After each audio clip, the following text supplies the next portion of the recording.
네, 주님 우리 가운데 함께 하십니다. 우리 옆에 분과 인사하실까요? 주님 우리 안에 함께 하십니다. 주님 우리 안에 함께 하십니다. 함께 하십니다.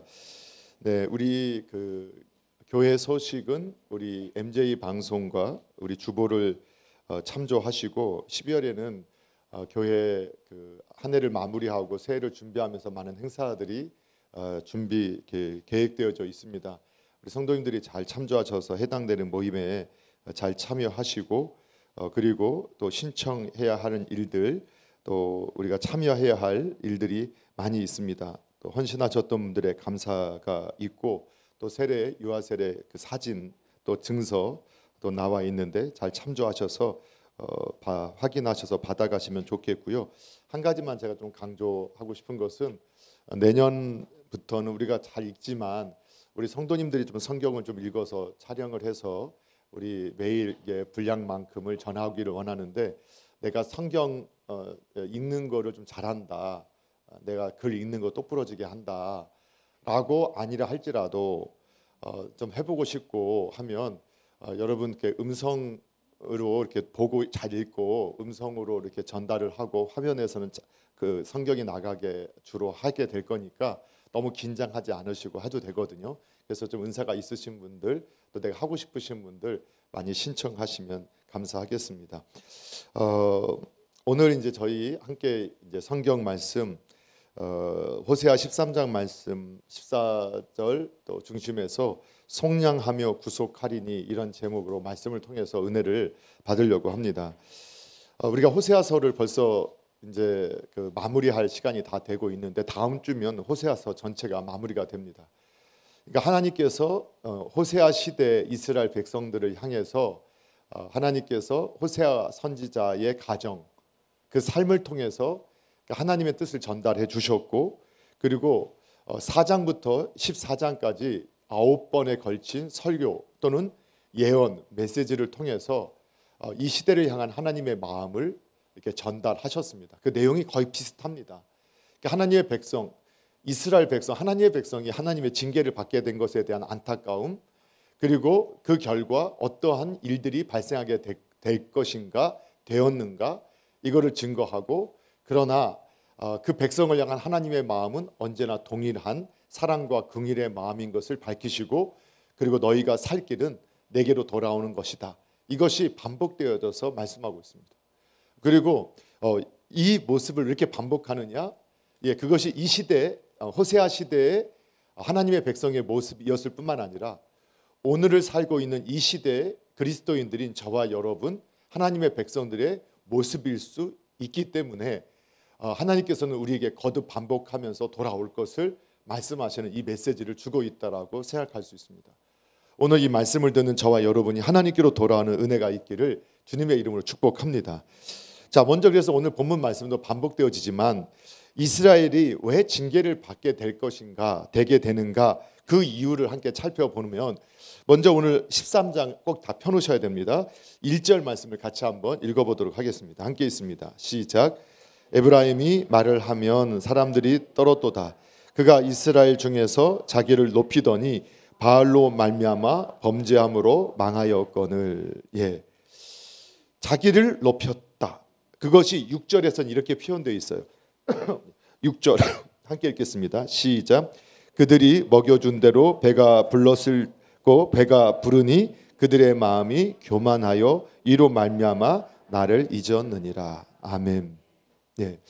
이스라엘 백성이 징계받은 이유가 뭐냐? 하나님 앞에 책망받고 심판받은 이유가 뭐냐?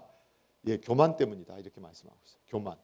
1절과 6절에 보게 되면, 그럼 교만이 뭐냐? 오늘 1절에서 보니까 자기를 높였다. 자기를 높이는 것이 교만이다. 그리고 6절에 보니까 하나님을 잊는 것이 교만이다. 이렇게 이제 말을 하고 있는 거죠. 우리가 이 하나님의 통치의 원리는요, 믿는 사람이나 믿지 않는 사람에게나 동일하게 적용이 됩니다. 왜냐하면 창조주의 뜻이니까 우리 교회 다니는 분에게만 적용되고 교회 다니지 않는 분들에게 적용이 안 된다는 게 아니라 모든 사람에게 동일하게 적용됩니다. 그래서 이 세상에서도 교만한 사람은 별로 좋지 않아요. 겸손한 사람이 좋아요. 그렇죠? 여러분 옆에 교만한 사람이 있으면 어때요? 싫어요? 네, 재수 없잖아요. 아니, 교만한 사람 있으면 재수 없다 이렇게 우리가 느껴진단 말이에요. 교만하면 왜 그럴까? 보니까 사람은 자기 닮은 사람 싫어한대요. 그러니까 내가 교만해서 교만한 사람 보면 꼴 보기 싫은 거일 수도 있죠. 그래서 우리가 보면 이 교만한 것은 그 하나님의 백성이든 이 세상의 백성이든 간에 이게 좋은 모습은 아니라는 걸 우리가 다 알고 있어요. 그런데 특별히 하나님은 하나님의 백성들에게 이 교만이 얼마나 위험한 것인가를 거듭해서 말씀을 해줘요. 그중에 잠언서 그 인생을 어떻게 운전해야 되는가 가르쳐주는 잠언서에서는 이렇게 말씀하는데 잠언 18장 12절에는 이렇게 말씀하고 있거든요. 사람의 마음의 교만은 멸망의 선봉이다. 겸손은 존귀의 길잡이다. 그러니까 이 세상에서도 교만한 사람은 패망하게 되는데 이 교만이 패망하게 되는 첫 번째 이유가 된다는 거예요. 그러니까 아주 망하는 사람들 보면 교만해서 이 교만 때문에 망하게 되는 일들이 많다. 이걸 우리에게 보여주고 있고 반대로 겸손한 사람은 때가 지나면 때가 차면 이렇게 높임을 받고 존중을 받게 된다. 이게 하나님 믿는 사람에게든 믿지 않는 사람에게든 동일하게 적용이 되지만 특별히 믿음의 사람들이라면 하나님 앞에서 이러한 겸손함을 가져야 된다라고 말하는 거예요. 그런데 이 시대 호세아 시대 하나님 백성들이요 교만했다는 거예요. 자기를 높였고 그리고 하나님을 잊고 살았다는 거예요. 자, 같은 말씀이지만 잠언서 16장 18절에 보면 이렇게 나와 있어요. 같이 한번 읽어볼게요. 시작. 교만은 패망의 선봉이요 거만한 마음은 넘어짐의 앞잡이다. 예, 사람의 그 교만한 마음이 앞에는 멸망의 선봉이라겠죠. 패망의 선봉 같은 말이죠. 망하게 되는 가장 첫 번째 이유를 보면 교만 때문에 망해요. 교만 때문에. 그리고 거만한 마음은 넘어지게 만든단 말이에요. 그러니까 하나님의 사람이든 하나님의 백성이든 세상 사람도 마찬가지라는 거예요. 그래서 이제 성경에 보면 왜 뭐라고 하느냐? 교만이 뭐냐? 이걸 성경의 어떤 단어 정의가 아니라 성경의 그 전체 흐름을 볼 때 교만은 뭐냐? 하나님이 보여주신 그 모습을 인정하지 않는 거예요. 그러니까 하나님이 평가하신 모습 그대로 평가하고 받아들이는 게 아니라 그것을 인정하지 않는데 두 가지 모습으로 나타나요. 어떤 모습으로 나타나요? 어떤 사람은 하나님이 너는 내 것이야, 내 자녀야, 너 하나님 나라의 시민이야 이렇게 말하는데 자꾸 자기를 비하해요. 그냥 겸손으로 비하하는 게 아니라 어떻게 비하하냐면 자기를 아주 비난하고 자기를 아주 못난 사람이라고 여기고 자기를 저주하고 욥이 그랬던 것 자기 태어난 날을 저주하고 늘 자기의 인생을 비하하는 사람이 있어요. 이게 교만이에요. 성경의 표현하면. 왜냐하면 하나님이 평가한 대로 우리가 하나님의 평가보다 앞서서는 안 되는데 그건 겸손이 아니에요. 그게 바로 교만이에요. 또 한 가지는 정말 자기를 낮게 나 때문에 그래도 이렇게 된 거야 라고 하는 자기를 남보다 높게 여기는 이러한 태도가 교만이죠. 이것도 그런데 하나님이 평가한 것보다 자기를 더 과하게 높게 평가한 거거든요. 그것이 바로 교만이라는 거예요. 그런데 우리가 보면 하나님 앞에서 은혜의 사람들은 어떤 태도를 취하느냐? 예, 항상 하나님을 바라봄으로 뭔가 지금의 상황이 좋지 않다 할지라도 그것 때문에 자기를 비하하거나 자기를 학대하거나 자기를 저주하지 않고 소망 가운데 믿음으로 살고 또 무슨 일이 잘 되어질 때도 막 거만해지거나 잘난 체 하는 게 아니라 오히려 더 겸손히 하나님께 영광을 돌리고 하나님의 은혜입니다 고백하며 산다는 거예요. 그러니까 그 시편 121편 1절 2절에 보게 되면 이 시인이 성전에 올라갈 때 이 시를 읊조렸는데 내가 산을 향하여서 눈을 드는데 나의 도움이 어디서 올까? 나의 도움은 천지를 지으신 여호와 하나님께로부터 오는구나 하라고 고백했다는 거예요. 이게 이제 이스라엘 문화 가운데 보면 하나님은 시내산에서 말씀을 주셨잖아요. 그래서 하나님은 산에 계신다. 어디나 계시지만 특별히 하나님 산에서 우리에게 말씀하셨다. 그러니까 이 사람이 성전에 올라가는 거 신앙인이에요. 신앙인은 성전에 올라가면서 내가 이렇게 바라보니까 성전에 올라가면서 참 살펴보면 그 어쩌면 두 가지 다일 수 있죠. 지금 내가 연약하고 지금 뭔가 문제가 있는데 이때도 나의 도움이 어디서 올까? 산을 향해서 바라보면서 나의 도움은 천지를 지으신 여호와께 하나님께로부터 온다. 그러니까 성전에 올라가면서 또 힘을 얻는 거예요. 그래, 나의 도움은 내 부모님이 나를 못 도와주셔도, 내 형제가 나를 못 도와줘도, 내 이웃이 나를 도와주지 못하더라도 내 도움은 천지를 지신 하나님이야 하고 성전에 올라가면서 하나님을 기억하면서 힘을 얻는 거예요. 그런데 또 잘 되는 사람이 있잖아요. 우리 잘 되고 있어요. 지금 막 문제도 없고요. 정말 형통해요. 그런데 이런 사람도, 신앙인은 그 성전에 올라오면서 또 하나님을 생각해요. 야, 내가 어떻게 이렇게 할 수 있었을까? 그렇지, 나니까 했지. 내가 그렇게 열심히 했으니까 됐지. 여러분, 열심히 해서 다 되던가요? 잘한다고 다 성공하던가요? 우리가 보니까 인생은 그렇지 않다는 걸 우리가 인생을 살면서 경험하잖아요. 그래서 신앙인은 아는 거예요. 내가 잘해서, 내가 능력이 있어서 아니라 나에게 있는 모든 내 실력, 내 모든 것이 성전에 올라올 때 다시 하나님을 기억하는 거예요. 내 도움이 어디서 왔을까? 천지 지으신 하나님에게서 왔구나. 이게 다 하나님의 은혜구나. 그래서 그 하나님을 바라보는 사람은 교만해질 수가 없어요. 그래서 주신 것 감사하고 기뻐하고 그것 가지고 하나님을 위해 섬기고 연약한 이웃을 위해 섬기면서 그걸 감사로 살아가는 사람을 살아간다는 거예요. 저와 여러분은 이러한 신앙이 됐으면 좋겠습니다. 나의 도움이 어디서 왔는가를 잊게 되는 것이 교만함입니다. 나의 나된 것 하나님의 은혜인데 그것을 잊게 되는 게 교만이에요. 그래서 내가 그래도 우리 남서울 중앙교회니까 그 정도 했지, 그리고 나니까 그 정도 했지, 그게 교만이에요. 그게 징계를 받게 되는 첩경이라는 거예요. 그게 첫 번째 이유가 된다는 거예요. 또 그런데 이제 어떤 게 더 문제일까 보면 사실 둘 다 문제예요. 자기를 비하하고 자기를 막 저주하고 나 같은 것 쓸모없는 인간, 이게 아주 겸손 같지만 그게 교만이라겠다니까요. 그런데 이제 이런 교만은 자기만 상처받아요. 자기만 괴롭게 만들고, 물론 그러다 보니까 자기가 자기를 비하하다 보니까 주변에 있는 분들도 또 상처를 줄 수는 있겠죠. 그런데 이제 더 교만한 게 자기를 항상 자기밖에 그러니까 나 정도 돼야지, 이런 분이 더 상처를 많이 주긴 하죠.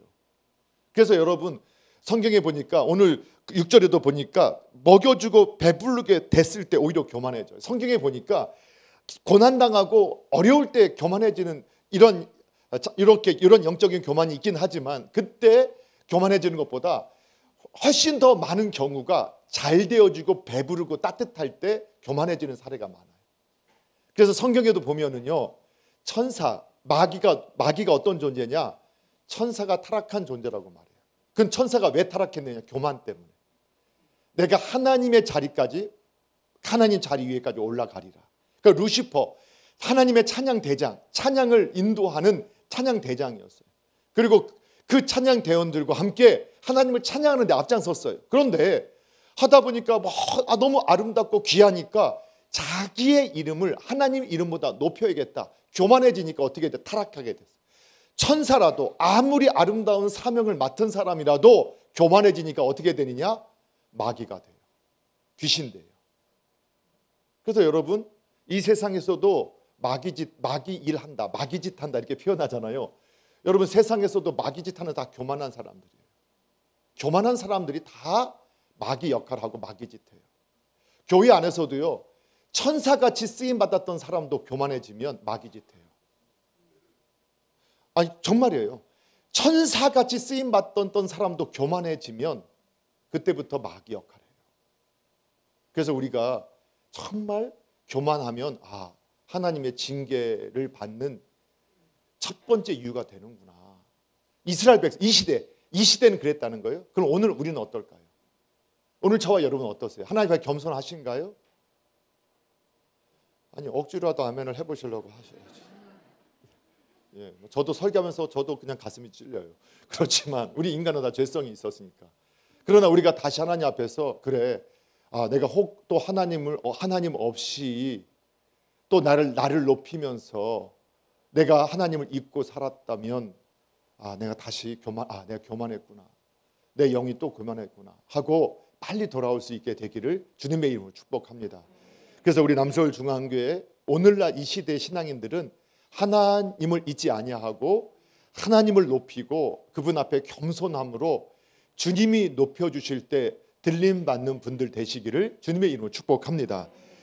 자, 오늘 또 두 번째, 이스라엘 백성 왜 징계받느냐, 1절 2절 다시 한번 읽어보도록 하겠습니다. 13장 1절 2절이에요. 시작. 에브라임이 말을 하면 사람들이 떨었도다. 그가 이스라엘 중에서 자기를 높이더니 바알로 말미암아 범죄함으로 망하였거늘 이제도 그들은 더욱 범죄하여 그 은으로 자기를 위하여 우상을 부어 만들되 자기의 정교함을 따라 우상을 만들었으며 그것은 다 은장색이 만든 것이거늘 그들은 그것에 대하여 말하기를 제사 드리는 자는 송아지와 입을 맞출 것이라 하도다. 아멘. 아주 분명해요. 뭐냐? 다른 하나님을 만들었기 때문이다. 그러니까 우상 숭배 때문에 망해요. 하나님의 징계를 받았어요. 근데 이게 이방인이 아니라, 믿지 않는 사람이 아니라 이 시대, 호세아 시대 이스라엘 백성, 하나님의 백성들이 하나님의 성전 안에서 우상을 숭배했다. 그리고 오늘날로 말하면 하나님을 우상처럼 섬겼다는 거예요. 하나님을 우상처럼 섬겼다. 그러면 이게 무슨 말일까 보면 하나님이 아닌 다른 기준을 갖고 살았다.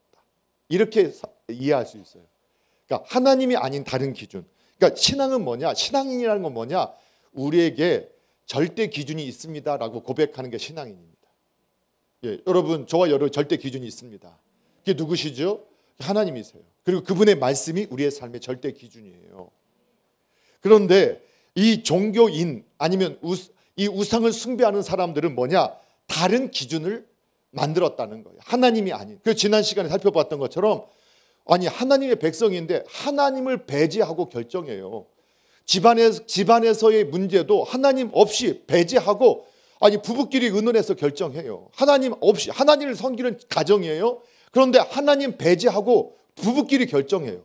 자식까지도 아주 인본주의로 보면, 인간적으로 보면 부모와 자식이 모여서 같이 회의해서 결정해요. 얼마나 아름다워 보여요. 그런데 그게 인본주의예요. 하나님 배제하고 본인들끼리 결정해요. 정막하면 우리 기도하자.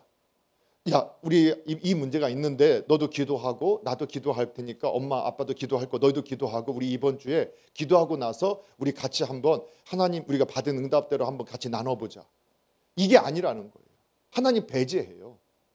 그리고 하나님을 우상처럼 섬기게 되면 어떻게 되느냐? 하나님을 달래려고 하고 하나님을 설득하려고 해요. 신앙은 뭐냐? 하나님의 뜻에 순종하는 거거든요. 근데 이 세상의 종교는 오늘 우상이 뭐라겠어요? 항상 우상이 나올 때마다 그 앞에 성경이 가르쳐주는 건 뭐냐면 자기를 위하여 우상을 만들었다. 그 우상도 아름답게 만들어요. 왜? 아름다워야 우리가 그걸 기준으로 삼아도 다른 사람이 인정할 거 아니에요. 그래서 우리가 하는 우상 중에 하나가 뭐예요? 남들은 다 그렇게 하더라. 그게 우상이에요. 교회 다니는 분들이 남들은 다 그렇게 하는 게 기준이 됐다니까요. 그래서 우리 자녀들을 어렸을 때부터 그냥 달달달달 볶아요. 달달달달 안 볶나요? 조금만 거. 신앙보다 더 불안한 거예요. 자기가 불안해서. 그러면서 저도 그랬거든요. 이렇게 하니까 우리 아이들 학원 안 보내고 이렇게 하고 할 때 옆에 계신 그 분들이 근데 전도사 이렇게 부모 교육 할 때 이렇게 하면 큰일 납니다. 근데 그때는 불안했어요. 저도. 왜? 아직 결과를 못 봤으니까. 근데 한 10여 년 지나고 20년이 지나고 난 지금 저희가 봤을 때 저는 너무 감사하거든요. 당장의 불안함 때문에 그 길이 아니에요. 그래도 우선이 이거는 아니에요.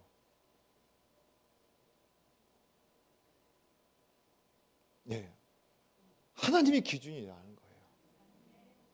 그러니까 우상은 자기를 위해 만들었기 때문에 우리가 자꾸 우상은 어떻게 섬기나 자꾸 거래하려고 한단 말이에요.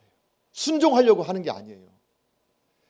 하나님의 뜻은 거래할 대상이 아니에요. 순종해야 할 것 대상이에요. 그래서 순종하면 돼요.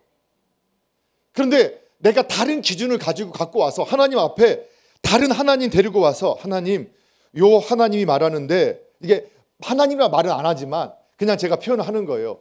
내가 하나님 앞에 나오는데 다른 하나님을 데려와서 이 하나님은 이렇게 말하는데 하나님, 내가 그래도 교회에서 헌금하고 봉사할 테니까 요렇게 하게끔 이게 반팅할까요?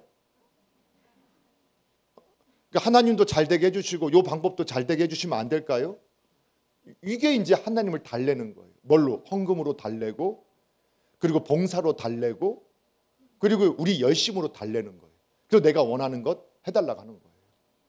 그래서 하나님을 우상처럼 섬기는 거예요. 자, 그래서 그것이 안 된다는 거예요. 그래서 잠언서 8장 36절에 아주 좀 무서운 말씀이 있어요. 한번 읽어볼까요? 잠언서 8장 36절 같이 한번 읽어볼게요. 시작. 그러나 나를 잃는 자는 자기의 영혼을 해하는 자라. 나를 미워하는 자는 사망을 사랑하느니라. 아멘. 예, 하나님을 잃어버리는, 하나님의 기준, 하나님을 기준으로 삼지 않는 사람은 자기 영혼을 해하는 자예요. 여러분, 신앙이 지금 딱 순종하면 바로 결과 나면 어떻게, 얼마나 감사하겠어요. 그런데 인생을 통해서 하나님께서 역사하시거든요. 그래서 지금 우리가 경험하지 못한 길을 가니까 우리가 자꾸 불안해요. 그런데 성경은 우리 모든 신앙의 역사가 계속 반복해서 기록되어져 있고 그걸 통해서 우리에게 계속 보여주고 있거든요. 그걸 믿음으로 살라는 거예요. 그 결과를 확신하고 하나님을 신뢰하고. 그러면 동일한 결과, 저도 10년, 20년이 지나면 동일한 결과 하나님께서 보게 하실 거라는 거예요. 그걸 믿어야 돼요. 그런데 우리가 이 세상에 있는 우상을, 다른 하나님을 딱 모시는 순간 하나님을 잃어버려요. 그 영혼을 해하게 되는 거예요. 그리고 그 다른 하나님을 딱 데려오는 순간 두 주인을 섬길 수 없고 이를 사랑하면 저를 미워하게 된다. 그거는 곧 하나님을 미워하는 말이라 똑같다고 했단 말이에요.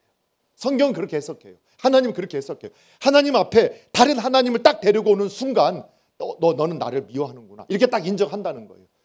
그럼 어떻게 되느냐? 그는 사망을 사랑하는 사람이다. 사망, 죽음, 멸망을 사랑하는 사람이다. 스스로 멸망을 사랑하는 거예요. 이 시대 백성이 그랬다는 거예요. 저와 여러분은요, 여러분 하나님을 우상처럼 섬기지 않게 되기를 소원합니다.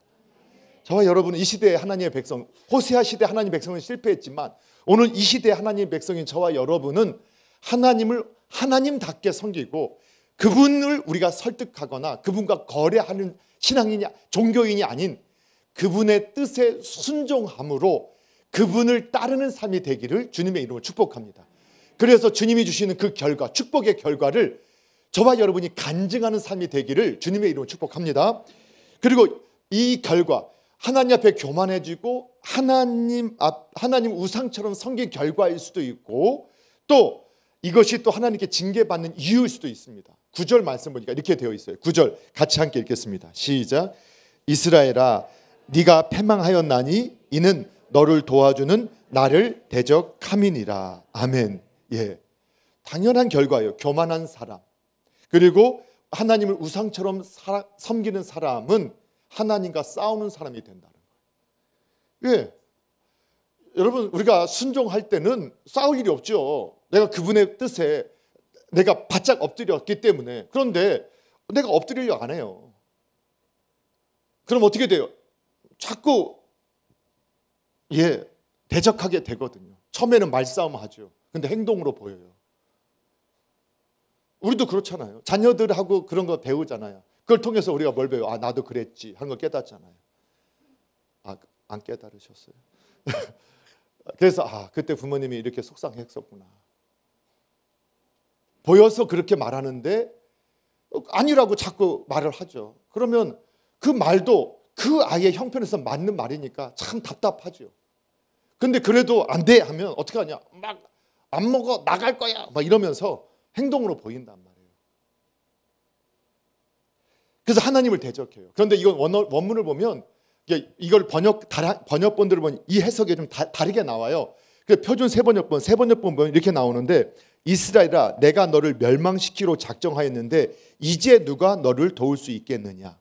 그러니까 이 말씀을 보니까 9절 말씀은 이렇게 해서 가능하다는 거예요.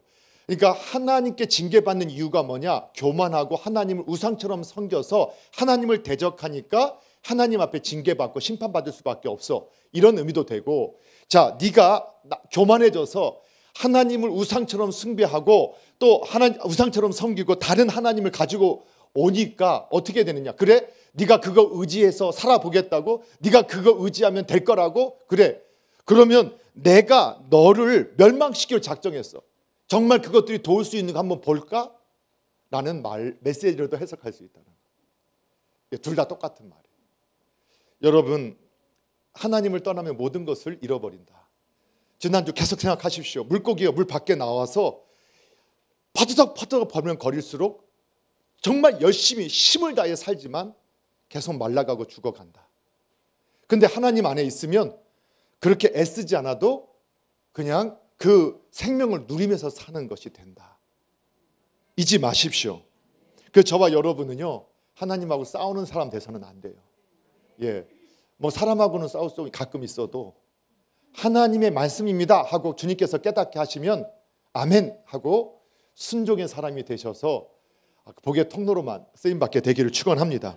자, 그러면 어떤 징계를 받게 되느냐? 이스라엘 백성들이, 하나님의 이 시대 하나님 백성들이 15절 16절에 나와요. 한번 15절 16절 같이 한번 읽어볼게요. 시작. 그가 비록 형제 중에서 결실하나 동풍이 오리니 곧 광야에서 일어나는 여호와의 바람이라. 그의 근원이 마르며 그의 샘이 마르고 그 쌓아둔 바 모든 보배의 그릇이 약탈되리로다. 사마리아가 그들의 하나님을 배반하였으므로 형벌을 당하여 칼에 엎드러질 것이요 그 어린 아이는 부서뜨려지며 아이벤 여인은 배가 갈라지리라. 아멘. 여기 보니까 결론이 이거예요. 이스라엘 백성들이 하나님 교만해지고 하나님의 기준으로 평가하지 아니하고 다른 하나님을 데리고 오고, 그러니까 하나님을 섬긴다고 하면서 하나님을 우상처럼 이렇게 만들어 버리는 이러한 태도, 하나님과 싸우는 삶이 되니까 여러분, 그러면 처음부터 망하면 괜찮은데 아니라는 거예요. 보니까 15절에 보니까 결실한다는 거예요. 형제 중에서 그렇게 열심히 하더니 되는 것처럼 보이는 거예요. 그렇게 하고 열심히 했는데 아니 잘 되는 것처럼 보여진다니, 그게 문제예요. 그러니까 사람들도 속는 거예요. 나도 저렇게 해야 되나 하고 속았다는 거예요. 그런데 뭐라 하는 거예요? 결실하나 동풍이 와서, 광풍이 와서 그것을 다 쓸어버려요. 마르게 해버려요. 그 샘이 말라버려요. 그리고 쌓아둔 바 모든 보배의 그릇이 약탈되게, 내가 쌓아놓고 결실했는데 내가 쓰지 못해요. 누가 쓰느냐? 다른 사람이 써요. 성경에 보면 악인의 소출, 악인이 쌓아놓은 것은 의인을 위해서 하나님께서 예비하신 거라고 했어요. 오늘 여기에 계신 저와 여러분은 이 세상이 쌓아놓은 것을 가지고 하나님과 정말 하나님의 나라와 뜻을 위해서, 정말 연약한 자를 위해서 쓸 수 있는 그런 복의 통로 되시기를 주님의 이름으로 축복합니다. 저도 그랬으면 좋겠고 여러분 그랬으면 좋겠어요. 예, 그런데 이렇게 하나님 앞에 교만하고 하나님을 우상처럼 섬기고 하나님과 싸웠던 이 시대 하나님 백성들은 어떻게 됐느냐? 예, 말라버리고 빼앗겨버려요. 근데 결실이 없었으면 얼마나 좋았겠어요. 처음부터 없었으면 실망도 안 할 거 아니에요. 그리고 열심히 노력해서 쌓아만 놨어요. 나는 하나도 누리지 못했어요. 그랬더니 가져가. 그리고 16절은 더 무서워요. 그냥 전쟁, 하나님을 배반해서 형벌을 당하고 칼에 엎드러지고 어린 아이 부서뜨려지고 아이벤 여인이 갈라져요. 여러분, 우리 또 이번에도 사건 날 때마다 아이가 죽었다, 우리 학생들이 죽었다, 젊은이가 죽었다 하니까 더 속상하고 막 화가 나고 그렇다고 막 하는 걸 느꼈잖아요. 그런데 아이들이 죽어요. 심지어 태어나지 않은 아이가 배 갈려서 죽어요. 그런데 이거는 너무 잔인하니까 비유가 아니라 실제예요. 이 시대는요, 전쟁할 때 어떻게 했습니까? 칼과 창으로 했지 않습니까? 화살로 했잖아요. 근데 이때 아수르나 몽골 제국을 이뤘던 나라들의 특징이 뭐냐면 힘으로 상대 나라를 굴복시켜야 되는데, 그런데 항복하면 그냥 다 인정해주고 편안하게 살게 해줘요. 그런데 항복을 안 하면 이 시대 제국의 나라들은 완전히 그 땅을 성돌 하나까지 다 무너뜨리고 불살러 버리고 사람들을 다 참수해가지고 뭐 이런 나무에다가 목을 다 매달아 놓고 그냥 시체를 쌓아 놓고, 그리고 실제로 여인들은 정말 이 전쟁 때가 되면, 지금도 우크라이나 전쟁 그런 얘기 계속 나오잖아요. 비참해지는 거. 어린아이와 여인들이 더 비참해져요. 그리고 아이 벤 아이들은 더 사람들 공포심을 주기 위해서, 여러분 혹시 지금 인신하게 뭐 그런 게 조심하면, 그냥 정말 그 배를 갈라서 그 여자 엄마도 죽이고 아이도 그 빼내서 죽여서 공포심을 유발하게 해서, 야 우리한테 덤비지 마. 우리한테 덤비면 너 다 이렇게 돼. 이렇게 했던 거예요. 그런데 이게 이제 참 하나님의 백성이 하나님 앞에 교만해지니까 어떻게 돼요? 하나님을 버려버리니까 어떻게 돼요? 그렇게 되어진다. 그러니까 정말 망해도 그렇게 망할 수 없게 하시겠다. 근데 그거를 비유적으로 이렇게 3절에 보면 이렇게 표현했어요. 비유적으로 한번 읽어볼게요. 3절 앞에 넘겨보세요. 3절 아주 시적인 표현인데, 사실은 뭐 즐거운 내용이 아닌데 시적인 표현이라서 그렇지만 이렇게 표현했어요. 한번 읽어볼게요. 시작. 이러므로 그들은 아침 구름 같으며 시 사라지는 이슬 같으며 타작마당에서 광풍에 날리는 쭉정이 같으며 굴뚝에서 나가는 연기 같다. 아침 구름 금방 있었는데 사라지는, 또 시 사라지는 이슬, 아침에 이슬이 있었는데 햇빛만 뜨면 사라지는, 그리고 광풍에 날아가는 쭉정이. 채만 쳐도, 저는 시골에 자랐거든요. 그 많이 쳐봤거든요. 근데 채만 쳐도 날아가는데 광풍이 일면 그래도 알곡들은 굴러가다가도 멀리 안 가요. 쭉정이는 그냥 확 날아가 버려요. 굴뚝에 나는 연기도, 그 연기가 나는 것 금방 사라져 버려요. 그게 뭐냐? 하나님 없이 교만하게 살아가는 인생, 하나님을 버린, 하나님과 대적하는 인생은 이렇게 된다. 이걸 보여주는 거예요. 그리고 7절 8절에 또 이렇게 비유로 말씀해요. 7절 8절 읽어볼게요. 시작. 그러므로 내가 그들에게 사자 같고 길가에서 기다리는 표범 같으니라. 내가 새끼 잃은 곰같이 그들을 만나 그의 염통 커플을 찢고 거기서 암사자같이 그들을 삼키리라. 들짐승이 그들을 찢으리라. 아멘. 하나님이요, 그 호세아 시대에 하나님 백성들이 어떻게 되느냐? 사자, 표범 같고 새끼 잃은 암콩같이 하겠다는 거예요. 암사자같이 그 하나님의 백성에게 다가오겠다는 거예요. 이거 다 무서운 표현이잖아요.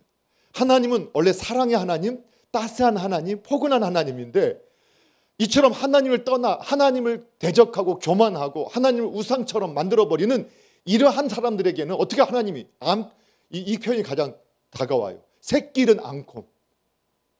와, 다른 것도 무섭잖아. 우리가 아프리카에 안 살아보고 동물 가운데 안 살아봐서 이게 얼마나 무서워. 사자를 봐도 우리는 동물원에서 봐서 한번 울어봐 이러니까 사자도 안 무섭고 곰도 안 무섭죠. 근데 여러분 요즘에 이렇게 개 키워보면 강아지 새끼 나잖아요. 근데 요즘에 다 새끼도 다 병 가서 나니까 그 못 겪죠. 저 시골에서 보면 어렸을 때 이런 기억이 있어요. 그 어미 개가 새끼를 낳아요. 그런데 그냥 그 주인한테 꼬리 살랑살랑거리고 오면은 멍멍멍 하면서 막 헤헤헤 거리는 이 개들도요, 새끼 낳는데 그 강아지 새끼 씻어주려고 그 주인이 가서 이렇게 만지려 가잖아요. 그러면 이 개가 그렇게 막 주인한테 막 말랄거리던 그 개가 그래요. 아니 지금 씻어주려고 하는 그 주인인데, 주인이 먹이 준다고 막 뛰어오고 멍멍거리고 꼬리 살랑살랑 거렸는데 새끼 만지려 하면 그 새끼를 빼앗길까 봐. 근데 새끼는 곰, 특히 이제 이 성경의 문화 가운데 보면요, 우리는 사자가 더 무섭다고 생각하지만 요 근동지방에서는 이 곰들이 훨씬 무서운 짐승으로 보고 있어요. 곰들이. 근데 새끼까지 잃었다. 근데 하나님이 어떻게 다가온다는 거예요? 새끼는 곰처럼 다가온다. 야, 공포의 하나님이 느껴져요. 자, 그러니까 여러분 여기서 조금까지 오해하시면 안 돼요. 정말 하나님이 우리 그렇게 하시는 것이냐? 그게 아니라는 거예요. 이건 우리가 이해할 수 있는 언어로 하나님께서 표현하셨다는 거예요. 그런데 이건 어떻게 이해해야 되느냐? 여러분 이미 하나님께서는요, 구원받은 백성에게 하나님께서 계명, 신명기에서도 이런 말씀 주셨단 말이에요. 신명기 28장에 보면, 야 너희가 나를 사랑하고 내 계명에 내 말씀에 순종하면 너희가 들어가도 복을 받고 나가도 복을 받고 너희의 떡반죽거리도 복을 받고 너의 땅도 복을 받고 가축도 복을 받아. 이게 하나님의 약속이었어요. 그런데 네가 나를 떠나고 내 말에 불순종하게 되면 네가 들어와도 저주를 받고 나가도 저주를 받고 네가 손대는 일마다 다 화가 임하게 될 거다. 이걸 하나님께 경고하셨어요. 우리의 삶을 경고해 주신 거예요. 그래서 오늘 이 호세아 시대 백성들에게 지금 하신 말씀은 하나님이 이미 우리에게 주신 그 약속대로 되어졌다라는 것을 우리에게 보여주는 거예요. 이해가 되시나요? 그걸 믿으셔야 된다는 거예요. 이스라엘 백성은 왜 그러면 하나님이 암곰처럼 새끼를 빼앗긴 암곰처럼 하나님의 백성에게 다가왔느냐? 그들이 하나님을 버렸어요. 그래서 하나님께 뭐라고 말씀해요? 우리가 하나님께 순종하면 우리 하나가 열을 이기고 열이 백을 이기고 백이 만을 이기겠다고 해요. 그런데 우리가 하나님의 말씀에 불순종하면 우리 천이 백에게 져요. 우리 만이 백에게 져요. 우리 열이 한 사람에게 져요. 그럼 오늘 우리 시대를 우리가 판단할 때 이 시대가 그랬다는 거예요. 그럼 오늘 우리 시대를 보세요. 우리 교회가 25%라고 해요. 그런데 몇몇 소수의 사람들에게 막 휘청휘청 거린다면 그걸 우리가 판단하고 분별할 때 우리가 하나님의 말씀에 불순종했고 하나님 앞에 교만했구나. 우리가 이렇게 해석해 볼 수 있겠죠. 네, 그걸 우리에게 말하는 거예요. 여러분, 그래서 저와 여러분은요, 이 시대의 백성들은 하나님 앞에 이렇게 하나님이 새끼 빼앗긴 앙금처럼 그들에게 다가왔다면 저와 여러분 하나님의 말씀에 순종하십시오. 그냥 하나님 안에 거하시면 돼요. 하나님의 안에 거하는 자가 복이 있고 하나님 안에 거하는 자가 형통함을 누리게 되고 복의 통로로 쓰임 받아요. 여러분 애쓰려 하지 마시고 그냥 다른 거 애쓰려는 것보다 다른 거 애쓰려고 막 애쓰지 마시고 그냥 하나님 안에 있으려고 애쓰세요. 그냥 하나님 말씀 안에 있으려고 하나님 말씀대로 해보려고 애쓰세요. 그러면 다른 노력은 결과가 있는 것 같아도 없어지는데 정말 신앙은 놀라운 것은 우리의 신앙의 연륜이 뭐예요? 아닌 것 같은데 뭔가 불안했는데 그 말씀대로 살아오면 정말 너무 놀라워요. 와, 하나님의 말씀 하나도 땅에 떨어지지 않는구나. 이런 간증이 저와 여러분의 간증이 되기를 주님의 이름으로 축복합니다. 그래서 여러분 우리가 인생을 통해서 하나님께서 그 하나님의 뜻을 이루시잖아요. 그래서 여러분 우리가 이 세상은 자꾸 인본주의로 가요. 정말 여러분 오늘도 제가 이 설교를 또 할 때마다 저 아내들이여 남편에게 순종하라. 그럼 오늘날 인본주의적인 문화의 교육을 받은 분들은 교회는 이래서 문제야. 이 시대가 어떤 시대인데 남편한테 순종해. 그렇게 생각 안 들어요? 지금은 지금 목사님이 갑이니까 그런 말 하면 안 되지. 이렇게 생각할 수 있죠. 근데 그게 성경이거든요. 그래서 그렇게 안 해서 문제라고는 생각하지 않는 거예요. 그리고 이 세상의 해석을 가지고 집에 들어와요. 그러니까 그 해결이 안 되는 거죠. 부모에게 공경하라. 부모에게 순종하라. 성경이거든요. 그런데 우리 이 시대는 부모의 권위를 깨트리는 것이 잘하는 것처럼 가르치고 있거든요. 선생님의 권위, 목회자의 권위, 모든 걸 대통령의 권위. 그러면서 자기는 아주 철저한 권위주의자가 돼요. 자기에 대해서 조금만 건들면 생명력을 쌓으려고 하잖아요. 그게 권위주의자거든요. 보세요. 아무도 아멘을 안 하잖아요. 그러니까 권위에 대해서는, 그러니까 하나님이 세워진 권위에 대해서는 막 절레절레 흔들면서 권위주의에 대해서는 너무 관대한 거예요. 그래서 인생이 어쨌든 그래서 하나님께서 선물도 그래서 우리가 어제 임지식이 있었어요. 우리 귀한 장로님, 권사님, 집사님을 세웠죠. 은퇴하신 분도 계시고요. 이게 참 놀라운 인생의 여정을 다 보여줘요. 그래서 임직하는 분은 어떻게 하나님 앞에 서약하잖아요. 더 하나님의 말씀에 충성하고 하나님께 충성하고 오직 하나님의 나라와 교회의 질서와 평화를 유지하는데 진력을 다하겠습니다. 헌신했죠. 그냥 하는 거예요. 하나님께 하는 거잖아요. 그리고 나서 그게 끝이 아니라 온 성도님들에게도 자, 이분들이 직분자가 되어서 하나님의 사명을 감당할 때 이분들에게 복종하겠습니까? 복종하겠습니다 하고 이해하잖아요. 그게 하나님의 질서를 오직 하나님의 질서가 회복된 공동체는 교회밖에 없으니까. 그런데 은퇴하시는 분도 있는 거예요. 평생 부모가 되는 게 아니에요. 어렸을 때 자녀였지만 부모가 됐다가 또 자녀를 시집 보내고 장가 보내면 또 끝나는 거예요. 그 역할. 우리나라의 안타까움은 시집가고 장가 보냈는데도 못 떠나 보내니까 문제죠. 자꾸 또 더 흥분하면 안 될 것 같아요. 이제. 그래서 문제이지, 하나님의 말씀대로 살면 성경대로 문제는 해결되어지게 되어 있어요. 그래서 성경은 말씀하는 거예요. 이 시대가 그런 시대가 됐다니까요. 그래서 하나님의 창조의 질서, 사람은 선물이기도 하고 하나님 선물이라고 하거든요. 하나님의 선물로 준 그 사람들을 통해서. 그래서 대통령도 지도자도 다 선물이에요. 그래서 어떤 사람은 그 짧은 임기가 있어. 그 임기가 끝날 동안 선한 지도자도 있고 악한 지도자도 있죠. 그걸 우리가 계속 보면서 나는 어떤 지도자가 될 것인가, 나는 어떤 부모가 될 것인가, 나는 어떤 목회자가 될 것인가, 나는 어떤 담임이 될 것인가. 우리는 계속해서 역사를 통해서 배워가는 거예요. 어떤 남편이 될 것인가. 그래서 하나님 말씀 앞에는 누구만 순종해, 백성만 순종하고 지도자는 순종 안 해도 된다. 아니에요. 어린아이부터 노인까지 지도자로부터 모든 사람들이 하나님 말씀 앞에 순종하는 거예요. 지도자가 하나님의 말씀에, 남편이 하나님 앞에 말씀에 순종하면 그 아내가 어찌 순종하지 않겠느냐가 하나님 말씀의 결론이잖아요. 아니, 목회자가 하나님 앞에 순종하면 그 백성, 그 성도가 어떻게 하나님께 순종하지 않겠느냐는 거예요. 모두가 순종해야 되는 거예요. 그리고 그 임기가 있으니까 그 동안에 하나님이 기뻐하시는 그 방향으로 나는 하나님의 뜻에 순종하는 목사, 장로, 권사, 집사, 아니면 아빠, 엄마, 아니면 사회의 과장, 부장, 그리고 직원, 자녀, 하나님이 기뻐하시는 그 뜻에 순종하려고 나는 애를 쓰는 거예요. 그러면 결과는 반드시 겪게 돼요. 그거를 누릴 수 있기를 소원합니다. 자, 그런데 이 시대 하나님 백성들이 이렇게 하나님을 떠나 있다가 하나님 징계를 받았어요. 그런데 오늘 14절 말씀이 저희가 너무 소망이 되는 것은 그럼에도 불구하고 하나님의 마음은 역시 동일해요. 자, 14절 또 한번 읽어볼게요. 시작. 내가 그들을 수월의 권세에서 속량하며 사망에서 구속하리니 사망아 내 재앙이 어디 있느냐, 수월아 내 멸망이 어디 있느냐, 뉘우침이 내 눈앞에서 숨으리라. 아멘.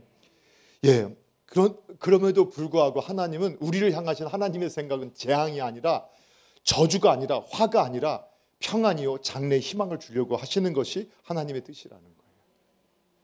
그래서 너희가 이러한 일들을 겪을 때 너희가 내게 돌아와라. 그러면 내가 그들을 스올의 권세에서 속량하리라. 스올이 뭔지 몰라도 음산한 거잖아요. 이게 이제 유대 문화 가운데서 정말 죽은 자가 머무는 곳, 그러니까 정말 절망 가운데 있는 사람이라 할지라도 그 권세, 그 저주 아래서도 하나님이 속량하시겠다. 그리고 사망은 모든 것이 안 된 결과겠죠. 모든 것이 무너진 결과, 거기서 구속한다. 근데 이 속량하고 구속한다, 속량과 구속은 뭐냐? 대가를 지불해서 건져내겠다는 뜻이거든요. 대가를 누가 지불하겠다는 거예요? 내가가 누구예요? 하나님께서요. 하나님께서 대가를 지불하셔서라도 하나님의 백성들은 그 저주에서, 그 불행에서, 그 비참함에서 내버려 두지 않고 하나님 끊으시겠다는 거예요. 내가 대가 지불하겠다. 그리고 저와 여러분은 그 대가 지불 받아서 오늘 이 자리에 있음을 믿으시기 바랍니다. 그래서 이사야 9장 2절에 이렇게 고백하고 있는 거예요. 한번 이사야 9장 2절 같이 한번 읽어볼게요. 시작. 흑암에 행하던 백성이 큰 빛을 보고 사망의 그늘일 땅에 거주하던 자에게 빛이 도다. 아멘. 예, 흑암, 우리는 죄의 본성, 은혜를 입었어도 그 은혜에서 자꾸 벗어나고 어둠을 다 사모하는 이 죄의 본성의 사람. 근데 그 백성이 큰 빛을 본다. 이거 예수님이 이 땅에 오실 것에 대한 예언의 말씀인 거 우리는 다 알고 있죠. 바로 예수님은 그 흑암 가운데 우리에게 비춰주는 빛을 오셨다고 말씀하셨어요. 그리고 저와 여러분 하나님의 백성에도 불구하고 지금 흑암 가운데 있다면, 어둠 가운데 있다면, 어떤 묶임 가운데 있다면 여러분 그 주님을 바라보십시오. 주님만 바라보십시오. 그분이 빛으로 우리에게 오셔서 우리의 그 어둠 사망의 그 그늘에서 우리를 건져내시고 우리를 묶고 있는 모든 이 세상의 억압에서 우리를 건져내실 줄로 믿습니다. 그래서 오늘 시편의 말씀이지만 구약의 하나님과 신약의 하나님이신 예수 그리스도께서 이 일을 하실 것인데, 시편 107편 14절 말씀 같이 한번 읽어볼까요? 시작. 흑암과 사망의 그늘에서 인도하여 내시고 그들의 얽어맨 줄을 끊으셨도다. 아멘. 그렇습니다. 여러분, 하나님을 신뢰하십시오. 하나님은 정말 좋으신 하나님이세요. 그 성경은 변함없어요. 그분을 만났던 모든 신앙인들의 고백이었어요. 그분은 좋으신 분이세요. 그분은 저와 여러분을 사랑하세요. 저와 여러분이 사망의 흑암의 그늘에 있다 할지라도 값을 지불하고 그 아들을 지불하고서라도 건져내실 분, 저와 여러분의 인생을 묶고 있는 그 문제, 그거를 끊어내실 분, 그분은 하나님 한 분밖에 안 계세요. 오늘 그렇다면 저와 여러분 다른 것에서 헤매지 마십시오. 다른 걸 찾지 마십시오. 또 다른 하나님 데려오면서 이게 방법일까 생각하지 마십시오. 우리 남서울 중앙교회 가족들은 혹이라도 흑암이 있다면, 어둠이 있다면, 문제가 있다면 여러분 주님 바라보시고 주님 안으로 나와오십시오. 더 기도하시는 분이 되십시오. 주님께 부르짖는 분이 되십시오. 주님이 응답하실 것입니다. 그것이 신앙의 역사였습니다. 그분이 회복하실 것입니다. 그분이 우리를 묶고 있는 모든 결박, 그 결박을 푸실 것입니다. 우리들의 신앙의 고백이 우리의 고백이 될 것입니다. 그래서 오늘 저와 여러분은 흑암을 뚫고 오셨던 그 주님 바라보시고 그분을 따라가시고 그분을 닮아가셔서 그분을 이 땅에 드러내는, 또 그분의 살아계심을 간증하는 복의 사람 되기를 주님의 이름으로 축복합니다. 우리 잠깐 오늘 제가 잠깐 기도하고 오늘 새우 처음 나온 믿음의 가정에 자녀가 있어서 축복하고 우리 기도하는 시간 갖겠습니다. 아버지 하나님, 오늘 정말 주님의 마음을 우리가 알기를 원하는 그 호세아 선지자를 통한 그 메시지를 저희가 받습니다. 주님, 성량하며 구속하기를 원하시는 주님의 마음, 주님의 사랑, 주님의 따스함을 오늘 남서울 중앙교회, 오늘 하나님의 백성들은 아버지 확신하게 하여 주시고, 하나님 다른 길, 다른 방법에 찾지 그것을 하려고 애쓰지 않게 하여 주시고, 오히려 주님 안으로 들어오고 주님 말씀에 순종하기에 더 애쓰게 하시고, 또 주님의 약속하신 그 하늘의 신령한 복, 또 아버지 주님의 그 복의 아래 나가도 들어가도 정말 복의 통로로 쓰임 받고 떡반죽 그릇, 그리고 아버지 땅까지도 그 후손까지도 그 짐승까지도 복을 누리게 하는 일에 쓰임 받는 우리 남서울 중앙 가족 되게 하여 주시옵소서. 예수님의 이름으로 기도합니다. 아멘.